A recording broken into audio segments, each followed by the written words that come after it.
Alors, dans cette émission consacrée à Socrate sur France Culture, dans Avec Philosophie, on nous parle de Socrate et on nous parle du mythe de Socrate. On nous parle d'un pseudo-Socrate éventuellement, euh, dont Platon serait un petit peu un des vecteurs. Et ça m'a fait penser à Nostradamus, au mythe Nostradamus. Et donc voilà des personnages. Socrate, c'est le philosophe emblématique, et Nostradamus serait le prophète, sinon l'astrologue emblématique.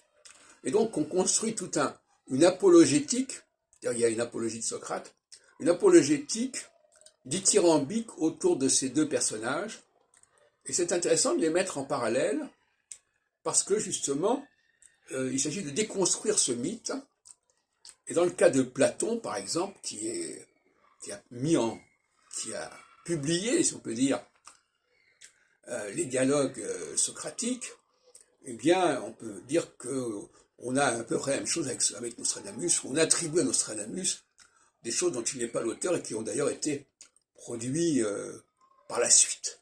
Et parfois en imitation de Nostradamus, d'ailleurs. Parce que j'ai montré que les imitateurs de Nostradamus ont été récupérés par les faussaires des centuries. Par exemple, comme Crespin, entre autres. Et donc, c'est intéressant, ces supercheries littéraires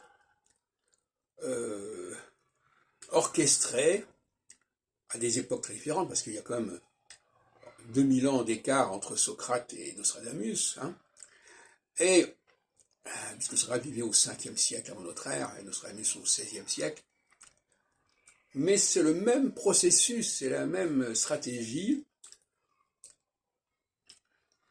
et beaucoup de gens tombent dans le panneau, en quelque sorte, y compris des universitaires d'ailleurs.